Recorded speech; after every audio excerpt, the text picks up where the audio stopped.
What's up, everyone? Welcome into DodgerHeads, presented by DodgerBlue.com, part of the Blue Wire Podcast Network. My name is Jeff Spiegel, joined today by Daniel Starkand, and an absolutely crazy rumor, Daniel, in the last couple of days. We know about all the Ohtani smoke. Well, Hector Gomez, MLB insider, decided to drop this bomb on us on Friday afternoon, saying, source, the Dodgers will be very aggressive looking to sign the two-way superstar Shohei Ohtani. At this point, okay, thanks, Hector. Not really breaking news here. And then he continues, and get the 11-time All-Star center fielder Mike Trout via trade. They are willing to give up their best prospects in exchange for landing Trout. Ohtani, at this point, Daniel, people are saying he might be the best player ever. They were saying the same things about this guy, Mike Trout, a few years ago. Give me your immediate reaction to the Dodgers not only pursuing Ohtani, which we knew, but potentially getting aggressive about trading for Mike Trout.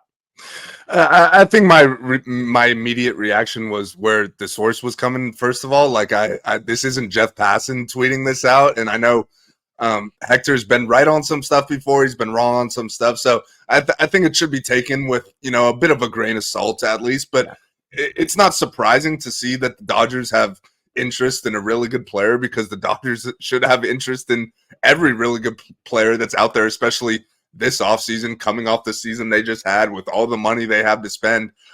They should be chasing every great player out there. Yeah. With that said, though, I'm probably not as high on this as you are and a lot of other people. I know Mike Trout is obviously an incredible player, and I'm not, like, don't get me wrong, I wouldn't be mad by any means if the Dodgers go out and get Mike Trout. I just at this point in his career with his contract, I'd have to know how much the Angels are eating to make a deal work as far as what the Dodgers are sending back. Yeah. The main skepticism for me is just that I don't think the Angels would be willing to trade Mike Trout to the Dodgers. We know Artie Moreno's feelings towards the Dodgers, so I'm just a little skeptical here. If it happened, I would be excited, no doubt about it. But I just don't see it happening. Yeah, the Angels piece is important. We know there was the failed Jock Peterson trade of a number of years ago, and supposedly Artie Moreno has had some hard feelings about the Dodgers as a result of that, not to mention the fact that they're in not the same market, I want to be clear, but neighboring markets. And so there's a little bit of rivalry there. And yet the flip side to all of that is, if Shohei Ohtani's walking out the door for the Angels, can you really just continue to run Mike Trout out there and watch your best asset, Ohtani, leave and get nothing in return, and know that, you're 6 years into a 12-year contract that you signed Mike Trout to? As you pointed out, his best days are probably not ahead of him, definitely not at the end of that contract at the very least. And so do the Angels try and get aggressive and just start the rebuild? Click the reset button and say, Ohtani's gone, let's deal Trout, let's load up. And if you're trying to do that, that's where the Dodgers make sense. A, because they have one of the best farm systems in baseball. And B, you pointed out Trout's contract. On one hand, he's only got 6 years left in a 12-year contract, so that's not terrible. The flip side is he is making $35 million a year. Excuse me, he's got 7 years, I believe, left. He's entering in to year 6, so he's got 7 years left on this contract, making about $35 million a year. And so are there many teams out there that want to sign up for that deal for a guy in Trout that you've pointed out has not necessarily been healthy? 2021, 36 games, 2022, 119 games, 2023, 82 games. And so I think all of that is significant. The contract, the cost, the health, the relationship with the Angels. All of that said, Daniel, my view, and I tweeted this, I get all of it. I get the health. I get the 7 years and $35 million left on a contract for a guy who, is 32 years old already. That's typically not when you want to sign a big contract. And yet I still personally love the idea of adding Trout. You're more skeptical, and you would say, is it solely because of health? Yeah, that's the big key piece for me. Like you just mentioned, he hasn't finished the season since 2020. He's dealt with calf injuries, he's dealt with wrist injuries, he's dealt with back injuries. So it's kind of all over his body at this point. He's 32 years old. He's been in the big leagues for over a decade now, playing center field. So yeah, I definitely think the injuries are the big concern for me. I think most of it depends on what his contract would look like if he's coming back. Like in Hector's tweet, it said the Dodgers are essentially willing to give up their top prospects to get a deal done. And to me, if that was the case, if the Dodgers are putting their some top prospects out there, I would want the Angels to eat a significant amount of that contract. Like you said, 7 years at $35 million a year. That's, to me, that's pretty insane, especially when you look at a guy who's 32 with his injury history. Like, maybe you get 2 good years in the 7 years. So that to me is crazy. But if they are eating that contract down to the point where now it's 7 years at $25 million a year or $27 million a year, then I definitely would be a lot more interested. And then I think it makes sense that you're actually giving them, some top prospects in return. And I think if you're the Angels and you are serious about trading Mike Trout, which again, going back to the beginning, I'm skeptical about, I think you would want to eat some of that contract to get a better return. Like, I think when you look at their payroll outside of Mike Trout and Anthony Rendon, it's not like they have, big long-term money on the books. So they could afford to eat some of that Trout money to kickstart their rebuild. Like you said, they didn't get anything in return for Ohtani. I don't think either of us are expecting him to resign there. So they'll get their draft pick and that'll be it. That's not helping much with the rebuild. So I think if you are willing to trade the face of your franchise for the last decade plus, like you said, one of the greatest players of all time in Mike Trout, you want to maximize that return, and to do so, you would probably have to eat down some of that money. And I think that's where it gets more appealing for the Dodgers. But at the end of the day, for me personally, I would rather just go after some other younger, more durable type players. If you're the Dodgers, you could sign free agents. You got the farm system to make big trades if you want. So I wouldn't pursue the Mike Trout path personally, but I do think in this Ohtani recruiting pitch, if you are able to say, hey, we got your buddy Mike Trout, that would probably help. So my stance is I wouldn't be mad by any means. It's just not the route that I would go. I joked with you last night. One of my favorite things about when Mike Trout comes up is I get to look at his Fangraphs page and just the ridiculousness of this guy's career. Here's his wins above replacement to begin his career. So he comes up as a 19-year-old, plays 40 games, okay? As a 20-year-old in 2012, he had a 10.1 wins above replacement season. As a 21-year-old, he went higher, 10.2. And then he rattled off 8.3, 9.3, 8.6, 6.3, missed 25% of that season, 9.5, 8.3. That takes you through 2019.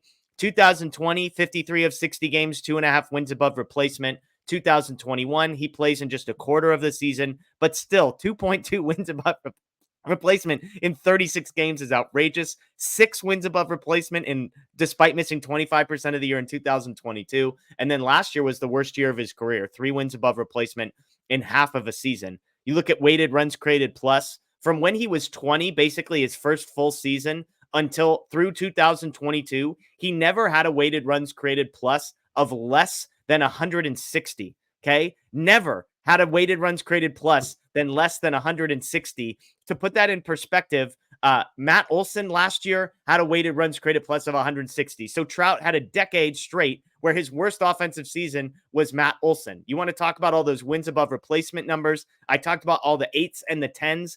The high 6 wins above replacement this year was 8th in Major League Baseball. So a year ago, Trout did that in 119 games. The guy can hit. The guy, I think, is still like he's 32. He's not 37, but you're also paying for the back end of a contract, which typically you're like, hey, we're going to hate the last 4 or 5 years, which is why I think if you're the Angels, you should be trying to get off of this now because then you could get off of that money. It's worth pointing out if the Dodgers do get Ohtani, your designated hitter spot is locked up for the next decade. So it's not like you can look at a 37-year-old Trout in 5 years and say, he'll just transition to being a DH and we'll be fine because that spot's going to be handled. Could he shift to a corner outfielder spot and kind of prolong some stuff defensively? Absolutely. So this is all the reason why I'm for it. Mike Trout is a person. Mike Trout is a player. I love everything. He's one of the greatest of all time. I'm like, if you can go get him, you get him. The last piece here, Daniel, though, to your point, is compensation. Let's just assume that they're not willing to eat any of the money. They say, hey, it's Mike Trout. He's one of the best ever. We don't really want to trade with you. But if you want to try and make us a crazy offer, you can. I mentioned the numbers. It's 7 years and about $245 million remaining. We were on a group chat last night, kind of bouncing around. Our own Blake Williams said, hey, I think they're going to want some major league level players back. Could a guy like James Outman be included in a trade? do they want to win quickly with a Michael Busch, Miguel Vargas, guys that are kind of already there?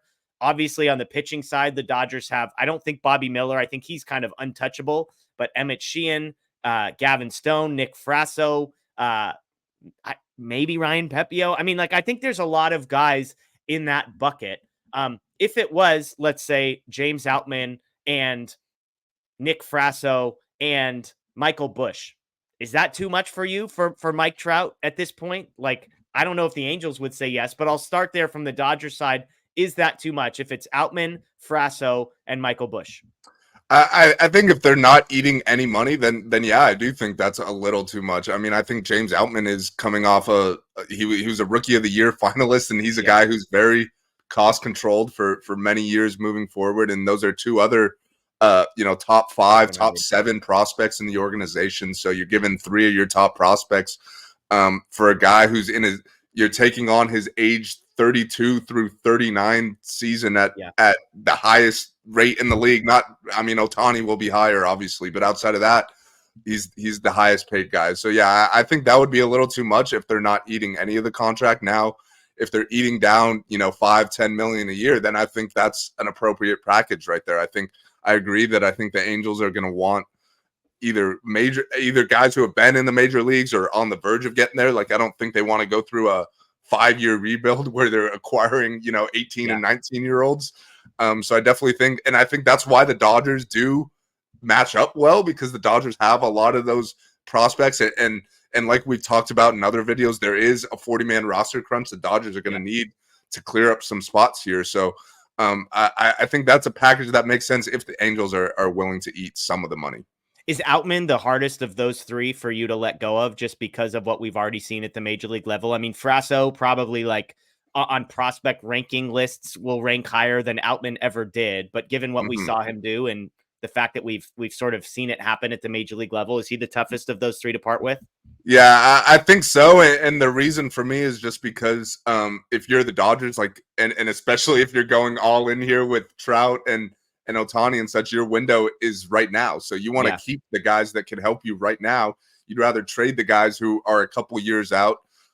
So yeah, that's why I'd want to keep Outman. Like, I'd want to stack the best roster possible to win 2 or 3 World Series in the next 3 or 4 years, just because the back end of that Trout contract is probably not going to be great. Ohtani, if you're giving him $50 million a year, that might not look great 5-6 years down the road as well. So I think you need to maximize your window right now, and try to keep as much of your major league roster, whether it be James Outman, a Gavin Lux could be another guy that the Angels would have interested in, like you mentioned with Ryan Pepio and Bobby Miller. Those are the guys I would want to keep, and I'd want to deal the prospects that are still a couple years away, whether it be like an Andy Pajes, a Diego Cartaya, those type of guys. Yeah, I'm with you. I think Outman would be the toughest, especially because, again, as Trout is getting older, Outman can man center field, probably make up for a little bit of, if Trout starts to slow down a little bit, move Trout to left field, and kind of, you've got an outfield figured out for the time being.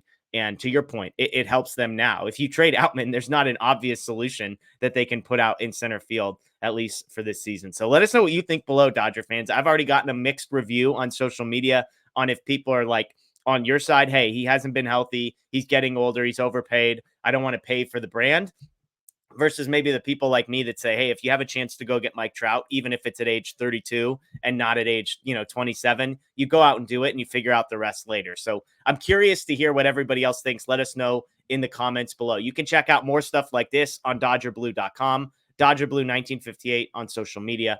You can follow Daniel at D Stark and myself at Jeff Spiegel on social media as well. Enjoy the rest of your day, folks. Of course, as always, go Dodgers.